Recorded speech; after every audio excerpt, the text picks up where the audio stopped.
Hello there, and happy Wednesday to you all. So this video topic came from, let me see, I'm sorry I forget your name, Shannon. Shannon has been commenting on my videos a little bit, and she is a Christian woman herself, and she's interested in the hijab as a Christian woman, and wanted me to kind of get into some, biblical scriptures, that sort of thing, like the reason why a Christian might cover their head for, spiritual or religious reasons, as relating to God or as relating to Jesus or whatever. So, I'm going to start off just with some very basic stuff. So, as I read from somebody who actually seems very secular who wears the hijab, hijab or head covering has been around. It was around before the time of Muhammad. It was around the time, it was before the time of Jesus. It was probably even before Judaism. Covering the head has been a very, very long tradition. So nobody really owns head covering. Nobody really owns hijab or veil or, tishel or something like that. That's what the Jewish head covering is. Nobody really owns head covering as a general thing, or whatever style you choose to wear it in.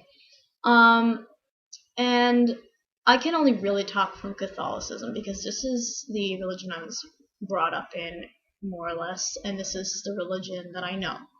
So some things are kind of similar, though. I mean, the Virgin Mary, every Christian holds Mary in very, very high esteem. Many Catholics in particular very much love Mary, and they will pray to her, pray to her, so that they can get to God more easily or whatnot. The Virgin Mary, all you have to do is go to Google and write Virgin Mary in the box and go to images, and you can see for yourself. The Virgin Mary always had her head covered. She would usually show a little bit of hair in the front, but her head, most of her head was covered in a veil or, a piece of cloth. And also her dress is exceptionally modest. In some pictures, it's not unlike something an Islamic woman would choose to wear, in fact, because it is very loose, it is very non-tight fitting, and body covering in general. And hijab in general for a Muslim woman would be not just about a scarf, but also about the clothing. So in this respect, the Virgin Mary, who, many Christians would look to as an ideal woman, being the mother of Jesus, she was exceptionally modest and she wore a veil. In the nunnery, in Catholicism, traditional dress has been a very long, white or black robe that covers the body, and there is the head covering of a Christian nun, which is a little bit square on the top, but it covers the whole head and the whole neck and only leaves the face visible. So, okay, Catholic, I'm looking at some notes that I have here.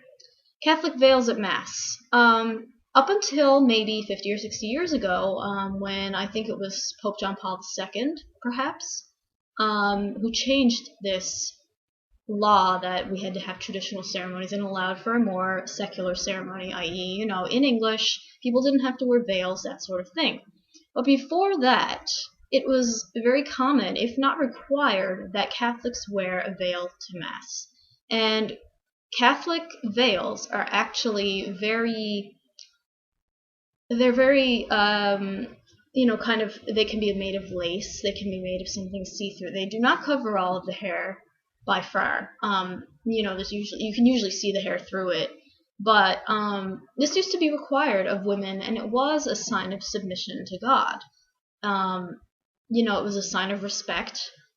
It was something that they did to honor their religion, to honor their God, and also to honor themselves. I would really hope that that's why they did it, not just because they had to, but also because in a spirit of modesty and submission that they would want to. Okay, so this might be a little long because it's already almost 5 minutes, but I've got my Bible here. It's the New International Version, which I would recommend to anybody because this is the version that Christian scholars, they have searched through thousands, if not tens of thousands, of different copies of the Bible in general. They have picked out what, for every verse, for pretty much every line or every sentence even, they have picked out what is the most commonly written thing. And they have put it in this book. And if there are differing translations or whatever, there will be footnotes on the bottom to tell you that it may also be read in this way. And there is like a scholarly version of this Bible that costs about $50, but it gives all the footnotes. It gives everything. These are really just minimal footnotes in this Bible. But regardless, this is why I'm going to use this particular Bible to read you this passage. And I am going to read the passage in full because in Catholicism you have to take everything in context. And so I have seen some videos where I personally have believed that they have taken the verse about covering out of context and thus maybe interpreting it incorrectly, and I don't know if they are or not. It's really an opinion thing. It's also, you know, what religion you happen to be. Protestants tend to be more literal about Bible verses, and that's how their religion is. And so what I'm reading to you now is 1 Corinthians 11, and it would be verses 2 through 16. Okay, so this is Paul speaking, by the way. I praise you for remembering me in everything and for holding to the traditions just as I passed them on to you. But I want you to realize that the head of every man is Christ, and the head of every woman is man, and the head of Christ is God. Every man who prays or prophesies with his head covered dishonors his head, but every woman who prays or prophesies with her head uncovered dishonors her head. It is the same as having her head shaved. For if a woman does not cover her head, she might as well have her hair cut off. But if it is a disgrace for a woman to have her hair cut off or her head shaved, then she should cover her head. A man ought not to cover his head, since he is the image and glory of God, but woman is the glory of man. For man did not come from woman, but woman from man. Neither was man created for woman, but woman for man. It is for this reason that a woman ought to have authority over her own head, because of the angels. Nevertheless, in the Lord, woman is not independent of man, nor is man independent of woman. For as woman came from man, so also man is born of woman. But everything comes from God. Judge for yourselves. Is it proper for a woman to pray to God with her head uncovered? Does not the very nature of things teach you that if a man has long hair, it is a disgrace to him, but that if a woman has long hair, it is her glory? For long hair is given to her as a covering. If anyone wants to be contentious about this, we have no other practice, nor do the churches of God. So, okay. The first argument for head covering here is the part that says, every woman who prays or prophesies with her head uncovered dishonors her head. It is the same as having her head shaved. And then, if a woman does not cover her head, she might as well have her hair cut off. But if it is disgrace for a woman to have her hair cut off or her head shaved, then she should cover her head. So there are many people who interpret this verse in particular as saying a woman should cover her head in, you know, some kind of veil or some kind of cloth. It does not specify anything about hair in particular. It just says head. So this would obviously leave room for the Catholic veil, you know, as a see-through garment. Some people wear, what is it called, like a bonnet. There are other types of hats that other Christian women will wear. I believe Mennonites wear them. Amish women also wear them. So there are a whole bunch of different kinds of coverings that a woman may choose to wear. And this is the particular scripture that is quoted.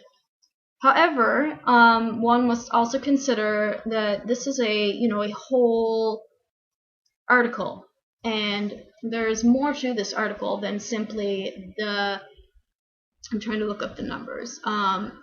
Corinthians 1:11, 5 through 6, 5 and 6. There is more to it than that, which is the part where, okay, we're going to 1 Corinthians 11, verses 13 through 15. Judge for yourselves, is it proper for a woman to pray to God with her head uncovered? Does not the very nature of things teach you that if a man has long hair, it is a disgrace to him, but that if a woman has long hair, it is her glory, for long hair is given to her as a covering. So, this part of the scripture makes me think that what is actually meant by covering from Paul is a woman's long hair. And so all this verse is really saying to do is that a woman should have long hair, a man should have short hair. It is a disgrace to man to have long hair, a disgrace to woman to have short hair. Or, if it is a disgrace, that she should shave her hair bald. So this can also be interpreted in, within the context of our modern society, because many women today have short hair. Many, very conservative Christian women also have short hair. So these days, short hair is not considered, a shameful act or something that would disgrace a woman. So one could say that even short hair for a woman is her coverings. So there's that side of the argument, but, of course, there are people who interpret the verse literally. But the third aspect of this argument is the fact the Virgin Mary wears a veil. The nunnery, all nuns who are just in traditional garb, wear a veil. Even priests, the Pope, have small hats that they wear as an indication of their faith. So it is not even about just the scriptures themselves, however you want to interpret them. It's also about kind of traditional modesty, and that can involve a head covering. It doesn't have to be ordained specifically by the Bible in order to be part of Christian tradition, of Catholic tradition, the tradition that I know.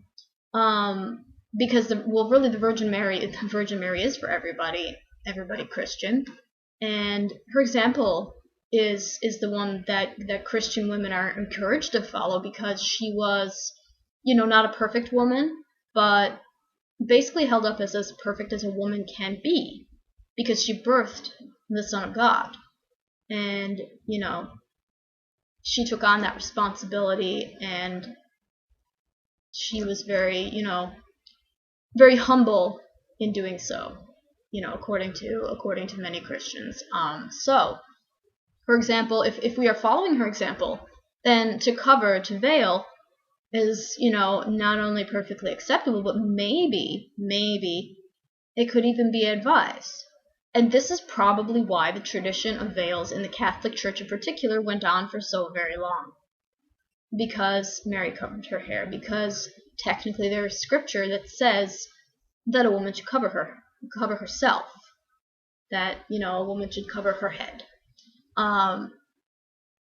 Again, I am not personally convinced that the fact that exists as a verse by itself is a call to wear a hijab, wear a veil, wear something, cloth over the head.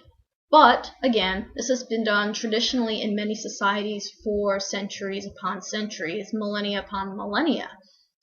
And, if this is the kind of modesty that makes you feel comfortable, and there is scripture and, traditional backing to wearing a head covering, and if this is how you feel comfortable, if this is how you want to honor God, there is no reason why you shouldn't do that.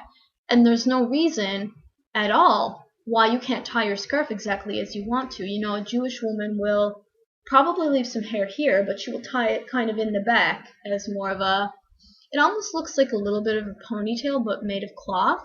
And there are also actually Muslim coverings that they do cover the whole hair, but it's not a ponytail exactly, but it kind of is a stick-out little comb thing that covers all the hair, but leaves the neck exposed.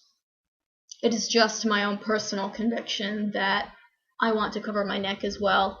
The other day I tried wrapping just my head in kind of another kind of African type wrap, and I wasn't comfortable seeing my own neck and my own, just a little bit of skin here, because frankly I think it is an attractive feature of mine, and if the whole point for me is to kind of desexualize my body so that other people can't look at me in that sexual way without me allowing them to, then for me, the neck is a necessary thing to cover. And as for hair, the hair is a beauty article. And when people look at someone to see if they're, if they like the way they look or if they're attractive, one of the first things they're going to notice about a person is their hair.